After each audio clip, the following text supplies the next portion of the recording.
ఏదో మంచో చెడో నమ్మే అవకాశం ఉంటున్న నేపథ్యంలో నిజంగానే కేసీఆర్ అరెస్టు ఈ కమిషన్ బేస్ చేసుకొని వీళ్ళు చేసిన పొలిటిసైజ్ నేపథ్యంలో నిజంగానే కేసీఆర్ అరెస్ట్ ఉంటుందా? అంటే ఖచ్చితంగా రేవంత్ రెడ్డి తక్కువటోడు కాదు, ఖచ్చితంగా అరెస్ట్ చేస్తాడు, అరెస్ట్ చేసి చూపిస్తాడు అని అన్న మాటలకి నువ్వంటే నేనంటే నువ్వు సినిమా అనుకున్నావా? దేనికి అరెస్ట్ చేస్తారమ్మా? కట్టినోడు వాడు ఎల్లంటి వాడు. ఎలాంటి వాడు కట్టారు? మెగా కట్టారు. వాళ్ళిద్దరిని వదిలేసి కేసీఆర్ని అరెస్ట్ చేస్తారా? మళ్ళీ మనమాట ఓనర్ ఇల్లు కడతారమ్మా, ఇల్లు కూలిపోయింది, ఓనర్ని అరెస్ట్ చేస్తారా? కట్టినోడిని అరెస్ట్ చేస్తారా? ఇల్లు కూలిపోయింది మేస్త్రి తప్పే కదా. సిమెంట్ ఎంత కలుపు, అయితే ఇసుక ఎంత కలుపు, కాంకర ఎంత కలుపు అని ఏ రోజున కేసీఆర్ చెప్తాడా? ఎందుకు చెప్తాడా అని చెప్పు. అంటే మీరు చెప్తుంది అదే కదా, కమిషన్ కాదు ఎలా చెప్తారు? అలా కదమ్మా, నాకు తెలియక అడుగుతాను. ఎల్ఎన్టీ ప్రాజెక్ట్ అంటే వాడికి ఈరోజు దాకా ప్రపంచంలో కాంట్రాక్ట్లు ఎవడో ఇచ్చి ఎల్ఎన్టీ వాడికి సార్ సిమెంట్ ఎంత కలపమంటారు సార్, లేకపోతే రీఎన్ఫోర్స్మెంట్ ఎంత వేయమంటారు సార్ నన్ను అడుగుతాడా? అడుగుతారంటే చెప్పండి. అంటే చెమచక్కలు ఆడుకునే కాంట్రాక్టర్లు అంటారా, లేకపోతే మెగావాడిని ఎల్ఎన్టీ వాడిని ఏంటంటారో సరే చెప్పమనండి సరే. కడుపు కానం తింటారా, గడి తింటారు, ఏది పడితే అది మాడేస్తుంటే చెల్లుబాట్లు అవుతూ అంటారా?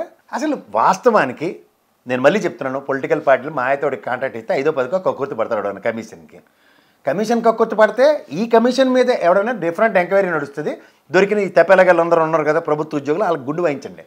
ఇందులో ఎలాంటి ప్రాజెక్ట్ ఇచ్చిన తర్వాత రాష్ట్ర ప్రైడ్ కింద తృణప్రాయంగా కేంద్ర మంత్రి పదవి వదులుకొచ్చినాడు కేసీఆర్.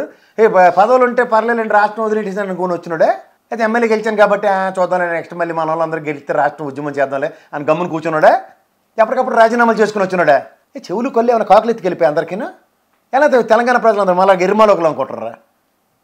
కాదమ్మా, ఆయనకి దేని మీదనా వ్యామోహాలు ఇలాంటివి ఉంటే ఆయన వెళ్ళి ఫామ్ హౌస్లో కూర్చుని ఉంటాడే. ఇలాంటి భవనం కట్టుకున్నాడు, ప్రగతి భవనం ఏదో బెటర్ కదా దానికి పేరు. ఆయన అందులో రాజభోగాలతో అనుభవించకుండా ఎందుకు పోయాడు ఆయన ఏమైనా సచివాలయం ఎలా కట్టాడు? ఎక్కడ వైట్ హౌస్లు ఇలాంటివన్నీ చర్చనీయాంశాలు వెళ్తారు, వాళ్ళు వెళ్ళి సందర్శకులు నోరు ఎలబెట్టి వస్తున్నారు. ఎవరి కోసం కట్టాడు? తెలంగాణ ప్రైడ్ కోసం కట్టాడు. ఎలాంటి అమరవీరుల స్తూపం కట్టాడు? తెలంగాణ ప్రైడ్ చరిత్రలో ఎవడైనా సరే అమరవీరుల స్తూపం రాను ఒక్కసారి బుర్రలోకి ఎలా ఆటే వాడికైనా వస్తుంది. ఆఖరికి గారికి ముష్టి అడుక్కోవడానికి వెళ్ళినాడు కూడా అమరవీరుల స్తూపం దగ్గర అడుక్కుంటాను రా బాబు అని చెప్పుకునే పరిస్థితి క్రియేట్ చేసాడు ఆయన. అది ప్రైడ్ క్రియేట్ చేయడం అంటే. అలా అటువంటి పట్టుకుని అరెస్ట్ చేసేస్తారట. ఏడు సాధిస్తారు అరెస్ట్ చేసి? ఆయనకైనా కొత్త ఉద్యమాల్లో జైలుకి వెళ్ళడం కానీ దేనికి ఇప్పుడు జరిగే వీళ్ళు దీనివల్ల ఏం సాధించాలనుకుంటున్నారు? కార్యక్రమం అంతకని ఇంకేట్లేదు. దానికి ఎవడైనా ఎప్పుడైనా సరే ఒకటి వచ్చి కూసేగాడిది వచ్చి మేసేగాడిదని చెడగొట్టిందని సామెత ఉందో లేదా మనకి? ఎవడైనా సరే ఫస్ట్ చేసిన పని ఏంటి? ఎల్ఎన్టీ వాడికి ఒక షోకాజ్ నోటీసులు ఇప్పించి మెగావాడికి దేంద్రబాయ్ ఇది ప్రజాస్వామ్యం, గత ప్రభుత్వం తీసుకున్న నిర్ణయానికి ఈ విధంగా తగలడిపోయింది ఈ ప్రాజెక్టు, నేను దీని మీద నేషనల్ వైడ్గా నేను కంప్లైంట్ ఇవ్వబోతున్నాను, వీడికి కన్స్ట్రక్షన్ సెన్స్ ఫోర్త్ ఇవ్వద్దు, వీడు చేసిన పనులు ఎంత దరిద్రంగా ఉంటాయి, డిపిఆర్ రిపోర్ట్ చూడగలేకుండా ల్యాండ్ సాయిల్ టెస్టింగ్ లేకుండా పిల్లలు కుంగిపోయేంత దరిద్రం కట్టినోడిని ఎల్ఎన్టీ వాళ్ళని హెన్స్ ఫోర్త్ తెలంగాణలో ఈ ప్రభుత్వ ప్రాజెక్టులు బ్యాన్ చేస్తున్నాం ఇలాంటివి చెప్తే yes I am proud of him అంటాం. ఆడ మొదలెడతారు కాళేశ్వరం ప్రాజెక్టులు. సేమ్ రెండు స్టేట్లలో చూసుకుంటే అంటే ఇంకా ఓడిపోయిన పార్టీ లేవకుండా చేయడానికి ప్రజల్లో వాళ్ళకున్న ఖ్యాతిని మొత్తం కూడా తూల్చడానికి అంటే మొత్తం తుడిపేయడానికి చేస్తున్న ప్రయత్నంలో భాగంగా ఇవి సక్సెస్ అవుతాయి. నిజంగా ప్రజలు నమ్మే అవకాశం ఉందా? ఇప్పుడు లోకల్ బాడీ ఎలక్షన్స్ ఉంటాయి, మరి కొన్ని రోజులైతే ఇంకో ఎలక్షన్స్ వస్తాయి, తర్వాత చూసుకుంటే జనరల్ ఎలక్షన్స్ వస్తాయి. ఇదేనా వీళ్ళ ఒక టెక్నిక్ అంతా? ఇదేనా? నీకు మాట చెప్పినామా, చరిత్ర రాసుకుంటే చదువుతాం. అశోకుడు చెట్లు నాటాడు, శివాజీ ఏమో హిందూ సమాజం కోసం పరిరక్షించాడు, తప్పించాడు, ఇవన్నీ చరిత్ర. చాణక్యుడు రాజతంత్రాలు ఇవన్నీ చదువుకుంటే చరిత్రలు. కానీ చరిత్ర సృష్టించిన వాళ్ళు వీళ్ళిద్దరు ఇది చరిత్ర అని చెప్పుకునే పరిస్థితి నెక్స్ట్ జనరేషన్స్కి ఇచ్చాడు. తెలంగాణ ఉద్యమ నేపథ్యంలో రాష్ట్రం సాధించుకుని ముఖ్యమంత్రిగా చరిత్ర సృష్టించిన మహనీయుడు అంటే కేసీఆర్. ప్రజాస్వామ్యాన్ని మొనాటమిని ఇలా బ్రేక్ చేసి ఎస్ ప్రజల కోసం, ప్రజల వల్ల, ప్రజల చేత ఎన్నుకోబడిన ప్రజాప్రభుత్వ అధినేతగా జగన్మోహన్ రెడ్డి ప్రజలకు ఏం చేయాలి, నిరంతరం కష్టం వస్తే సుఖం వస్తే ఏం చేయాలి, ప్రాథమికంగా మనం చేయవలసింది ఏంటి? విద్య, వైద్య, ఆరోగ్యం తప్ప ఏ ప్రభుత్వానికి ఇంకా వేరే బాధ్యత లేదు. దాన్ని నేను ఎంఫసైజ్ చేస్తానని చేసి చూపించినాడు జగన్మోహన్ రెడ్డి. ఏ చరిత్ర చెరుపుగలరు? నేను బ్యాగులు ఇచ్చాను, ఆయన బ్యాగులు ఇచ్చాడు, సిరిపోయిన బ్యాగులు పెట్టుకుని తిరుగుతున్నారు మా ఆంధ్రప్రదేశ్లో. ఆయన బ్యాగే బాగుంది సార్, ఇంకా పాతదాన్ని తెచ్చేసుకుంటున్నాం అని వాళ్ళు చెప్తున్నారు. చరిత్ర అన్నారు, చూసారా ఇలా పీకినా సరే ఇది బ్యాగ్ బ్రహ్మాండంగా ఉంది గట్టిగా ఉంది చూసారా, బాగా ఆలోచించి బొమ్మ లేకుండా వేసాడు సరే పిల్లలకి బొమ్మ వాడుతుంది లోపల పుస్తకాలు ఎట్టగానే. ఏ చరిత్రని జరపగలవు? కొత్త బ్యాగ్ ఇచ్చారు కానీ జగన్మామ ఇచ్చిన బ్యాగే బాగుందని. నేను మళ్ళీ నీకు చెప్తున్నానమ్మా, బాహుబలి సినిమా చూసావా? అందులో రానగడ సట్సీయుడు నానా బాధలు పడి పెద్ద పుత్రిని లేపుతారు, లేపి పెడతారు, పెడితే ముసలుడికి ఎంత పడి టైంకి ఆడవడం ముఖానికి గొడ్డోడే పట్టుకుని కానీ బాహుబలి అనగానే సార్ సీడేయట్లేదురా బాహుబలి అని చచ్చిపోయినోడు కూడా అన్ని పేరెట్టుకొని తిరుగుతుంటే ముసలోడికి ఆ రానాగడికి కంపరం లేస్తుంది. సేమ్ అదే వీళ్ళు పుత్రీలు ఎట్టుకున్న పెద్దగా 3 డైమెన్షన్స్లో నరేంద్ర మోడీ చెప్పాడు కాబట్టి 3 డైమెన్షన్స్లో ప్రొజెక్ట్ చేసిన రా బ్యాగ్ ఎదురా అంటే జగన్దే బాగుందిలేండి సార్ పాత బ్యాగ్, ఇదేంటి సీలికి పీలికలు ఇచ్చినరట అంటే ఆ పాత బట్టలే బాగున్నాయి సార్ అని అక్కడ. ఇక్కడేంటంటే 16 లక్షలు ఆయకట్టు సాగేంద్రా, 20 లక్షలు సాగేంద్రా, ఏంద్రా నీళ్ళు నింపడం రానోడు ఏటి రైడు, నీళ్ళ కోసం కోట్లాడు రాష్ట్రం తెచ్చుకుంటే నీళ్ళు ఏమన్నాడు ఈడే ముఖ్యమంత్రి అని మాడుకునే పరిస్థితి వస్తుంది. వేడి చేస్తుంది దీనివల్ల. నీళ్లు నిధులు నియామకాల కోసం రాష్ట్రం ఏర్పరచుకున్నాం. గత ప్రభుత్వం ఏదో తప్పలు పడింది తెప్పలు పడింది. ప్రాణహిత సేవల్లో ఇంత చిన్న పిల్లొచ్చి వచ్చినట్టు వస్తుంది ఆ గోదావరి నది అంటే వాడికని తెలిస్తే ఎన్నో పాయల సంగమం గోదావరి. అలా ప్రాణవతి నుంచి బిక్కుబిక్కులాడుకున్న నీళ్ళు వెళ్ళి గోదావరిలో కలిస్తే దానికి ప్రాణహిత సేవల కన్నా ఈయన కాస్త అడ్వాన్స్డ్ టెక్నాలజీ కాబట్టి ఆలోచించి తిరిగి ప్రాణహితలోనే 4 నీళ్ళు బొక్క నీళ్ళు పోస్తే ఇది ఇంకెంతకి సాగుకు వస్తుంది అన్న కాన్సెప్ట్ రేజ్ చేస్తే అది వీళ్ళకి నచ్చదు. మనం ఏమైనా అప్లాండ్లో ఉన్నామా లో ల్యాండ్లో ఉన్నామా, ఇదేదో చూడు ఇంటికి తోరణాలు కట్టినట్టు ఇటుపక్కేమో మామిడి తోరణాలు ఇటుపక్క బంతిపూలు కట్టినట్టు ఓ పక్క వేసినా గోదావరి 2 వెళ్తాయి. మనకైతే నీళ్ళు అంటే జీవితంలో నీళ్ళు అన్న కాడినిచ్చే కదా. ఓ రాజశేఖర రెడ్డి గారు అందరు తెప్పలు పడుకుంటూ వస్తే కేసీఆర్ గారు కూడా సభిక్షంగా అందరికీ నీళ్ళు ఇస్తాను కానీ నాకు ఓటు అడగనన్నంత సామర్థ్యం తెచ్చుకున్నాడు. ఎందుకు నీళ్ళు నిధులు నియామకాలు అందరు పోనీ వచ్చాను ఏదో కష్టపడుతున్నావు తెప్పలు పడుతున్నావు ఏదో 4 నియామకాలు అంటున్నావు దావుడు చెల్లినావు తీసుకొచ్చినావు అన్న మంచి పని చేసినావు రేవంత్ రెడ్డి అన్న లోపుగా మళ్ళీ కాలేశారు, మళ్ళీ టెలిఫోన్ ట్యాపింగ్ ఇటు చూస్తే మళ్ళీ కౌంటర్ రెడ్డి అరే నీకు ఏదో ఇస్తాను నా ఫోన్ ఎందుకు ట్యాప్ చేసావు చెప్పు అంటాడు.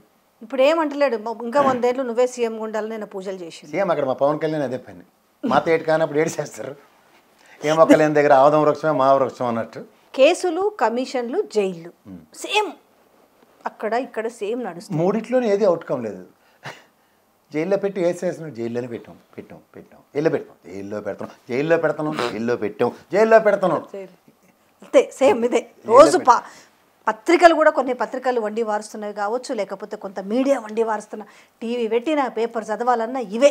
ఈ మధ్య కూడా పులిహారలో ఉండి అవి ఇంట్లో కలపడం మానేశారు. టీవీల ముందు పడుతున్నారట వార్తలను నెక్స్ట్ డిబేట్లు అవుతుంటే ఇలా పెడుతున్నారట, బయటకు వచ్చాక పులిహార అయిపోతుందట. అంటే టోటల్గా అంటే ప్రజలు కూడా రేపు ఏమనుకుంటారో మనం ఇంత కమిషన్ అన్నాం కదా, ఒకవైపు బీజేపీ చెప్తుంది, ఒకవైపు ఏమో మనం సవాల్ చేసినాం కదా, మరి ఇప్పుడు ఎవరినో ఒకరిని ఖచ్చితంగా జైల్లో పెట్టి తీరాల్సిందే అన్న దాంట్లో ఎవరినో ఒకరినన్నా పెట్టే ప్రయత్నం ఏమన్నా చేసే అవకాశం ఉంటుందా అని ప్రజలు కూడా ఎదురు చూస్తున్నారు. నాకు ఇటు తిరిగి పడి తిప్పి నాకు తెలిసి ఈటెల రాజేంద్రని జైల్లో పెడతారేమో అని డౌట్. ఏదో మన రఘునందన్ రావు తప్పు చేస్తే ఈటెల రాజేంద్ర అయినా పెట్టాల్సిందే అనేది ఏదో నేను మొత్తం చూడలే కానీ ఏదో లైన్ చూశాను. అంతే నాకు ఇటు తిరిగి చూడు హీరో విలన్ కొట్టుకుని కమెడీని చంపేసినట్టు ఇటు తిరిగి పడి ఎందుకు అనిపిస్తుంది అట్లా? నాకు అదే అనిపిస్తుంది చూడు, అంతకు మించి ఇంకేటి లేదు. ఏదో ఒకటి చేయాలంటే అదే అమాయకంగా అయినా కనపడుతుంది. ఎటు కాకుండా అవతల బీజేపీ వాళ్ళు కూడా అధ్యక్షుడు ఇవ్వకుండా పట్టించుకోలే, యువతలు ఇటు కాకుండా కేసీఆర్ కూడా వదిలేశారు పార్టీకి సంబంధం లేనాడు. అట్టుపడి నాకు ఇప్పుడున్న సిచ్యువేషన్లో ఈటెల రాజేంద్ర గారు కనపడుతున్నారు పాప అమాయకంగా. ఎందుకంటే హరీష్లలో నోటుకుని పడిపోతే గట్టి ప్రెస్ మీట్ పెట్టి తగడం అనగానే ఆయన కనుక కంటిన్యూషన్ ఏంటంటే ఇప్పుడు అసలు బీఆర్ఎస్ని భూస్థాపితం చేయాలి ఎవరు ఈ ప్రయత్నం జరుగుతున్నట్టుగా అంటే అటు వాళ్ళ సపోర్ట్తో కలిసి అంటే కూటమి కూడా పోటీ చేస్తుంది, రేపు టీడీపీ లేచి నిలబడుతుంది పరుగులు ఎడుతుంటుంది అని మాట్లాడుతున్న నేపథ్యంలో ఇవాళ అందరూ కలిసి విత్ బాబు హయాంతో కలిసి బాబు స్కెచ్తో కలిసి రేవంత్ రెడ్డి స్కెచ్తో కలిసి నిజంగానే అది జరిపే ప్రయత్నం జరుగుతుందా, ఆ ప్రయత్నంలో వాళ్ళు సక్సెస్ అవుతారా అంటే 2 రాష్ట్రాల మీద ఫోకస్ పెట్టి చూసిరు ఏది భూస్థాపితం వాళ్ళని చేయాలని చెప్పేసి. నువ్వు రాత్రి తప్పెలసాలను చూడడం మాని అమ్మ ఇంత దిక్కుమాల అంబల్ దాగలాడు ప్రశ్నలు వేసి నన్ను ఎత్తి ఇంత చెప్పక్కర్లేదు. ప్రజలకు అర్థమయ్యే భాషలో చెప్తే పొద్దున్న సర్రని సూర్యుడు వస్తాడు, నువ్వు మీ కెమెరామెన్ కారు డ్రైవర్ అందరూ వెళ్తారు షూటింగ్కి, నువ్వు ఇలా చేయడ్డు పెడతావు నీ ముఖంకి ఎండ తాగకుండా ఆపుకుంటావు అంతవరకే. వీళ్ళందరూ చెప్తూ ఉంటాం అన్నమాట. నేను ఆపిశాను మీకు ఎవరికి ఎండ పడదు ఇంక చూసుకోండి అని. ఎలాగుంటుందో అలాగే ఉంటుంది ఈ వార్తలు వింటే. ఎవరినమ్మా నువ్వు భూస్థాపితం చేసేది? ఆడ భూస్థాపితం చేస్తాం అంటే ఆ కాంగ్రెస్ వాళ్ళు భూస్థాపితం అయిపోయారు అక్కడ ఆంధ్రప్రదేశ్లో. ఎక్కడ కనబడకుండా గుడ్డోలు తడుకుంటారు చూడు. ఎవరెవరు అంటే సార్ మనకి ఎవరికి అర్థం కాకుండా షర్మిల్ని తెచ్చారు సార్ మన నెత్తికంటే దీనిని తెచ్చారు మన నెత్తికని అని పరిస్థితి. ముసలి గాబరా అయిపోతున్నారు అక్కడ. ఇక్కడేమో కేసీఆర్ గారిన వీళ్ళు ఎవరు అనుకుంటున్నామా? ప్రజలు ఇలా ఆవిష్కరించుకొని వీళ్ళు మా ప్రజానాయకులు వీళ్ళ వలన మాకు ఒక ప్రయోజనం కూరుతుంది అనుకునే వ్యక్తులు వీళ్ళు.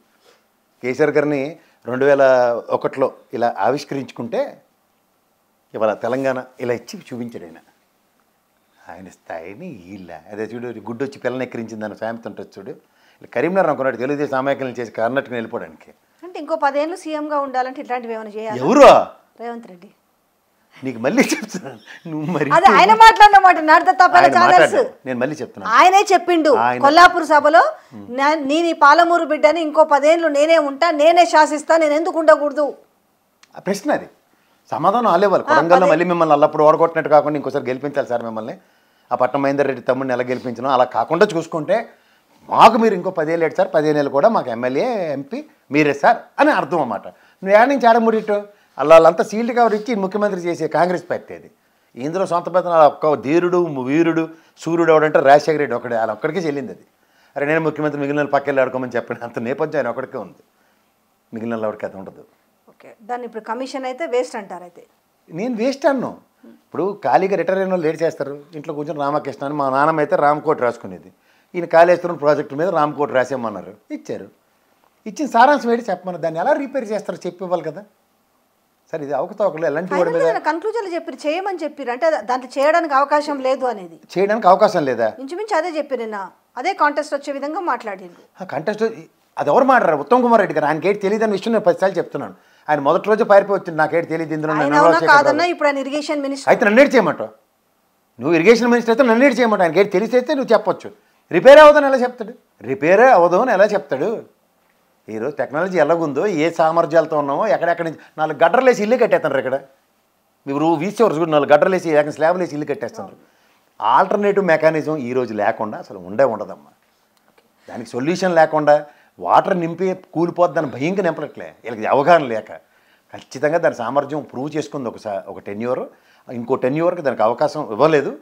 దానికి ఖచ్చితంగా శాశ్వత పరిష్కారం ఈ రోజు కాదు రేపు పొద్దున ఈ ప్రజాస్వామ్యంలో మళ్ళీ కేసీఆర్ గవర్నమెంట్ వస్తే తృణప్రాయంగా చేసి చూపిస్తాడు. అందులో ఆయన రాక్షసుడు. ఆ విషయంలో నీళ్లు నిధుల నియామకాల విషయంలో రాక్షస పోరాటమే చేస్తాడు ఆయన. ఫస్ట్ కాళేశ్వరం ప్రాజెక్ట్ని రిపేర్ చేస్తుండొచ్చు కదా. టాప్ ప్రయారిటీ మొదటి సంతకం దాని మీద ఉంటుంది. ఇంజనీర్లు అందరికీ గుండె వచ్చేస్తాడు కూర్చొని. మళ్ళీ ఈయనలాగా ముసుగులో గుద్దులా టేపర్ ఉండదు. ఎలాంటి వాడికి తోలు తీసేస్తాడు. ఇంకోసారి స్టేట్ టెరిటరీలో ఇంకోసారి పనిచేయలేమని చెప్తారు. ఫస్ట్ చెప్పేది ఆయన అదే. నువ్వు దాన్ని గంటలో రిపేర్ చేసినా కాకపోతే స్టేట్లో ఇంకోసారి ఎలాంటి ప్రాజెక్ట్ పేరు వినబడదని చెప్తారు. వాళ్ళు ఇప్పుడు కూడా చేసిస్తామంటారు, కానీ దీన్ని వీళ్ళు అసలు పట్టించుకునే పరిస్థితులు అది నాకు సంబంధం లేని విషయం. నువ్వు మళ్ళీ కేసీఆర్ విషయం నన్ను అడిగినప్పుడు నేను చెప్తున్నా. ఫస్ట్ సంతకం దాని మీద ఉంటుంది. ఎలాంటి వాడు ఈ రాష్ట్రంలో కాళేశ్వరం ప్రాజెక్టు మేడిగడ్డ రిపేర్ చేసి ఇవ్వకపోతే ఇంకొక ప్రాజెక్టు ప్రైవేట్ వాడు కూడా కట్టు. ఇది అని చెప్పేది. అది గజెట్ ఇస్తాడు డైరెక్ట్గా, గెట్అవుట్ అని. అది మెగావాడు అవనండి లేకపోతే ఎల్ఎన్టీ వాడు అవనండి. రాష్ట్ర ప్రయోజనాలు పణంగా పెట్టడానికి ఎవరైనా అవ్వచ్చు, అది కేసీఆర్ మాత్రం కాదు.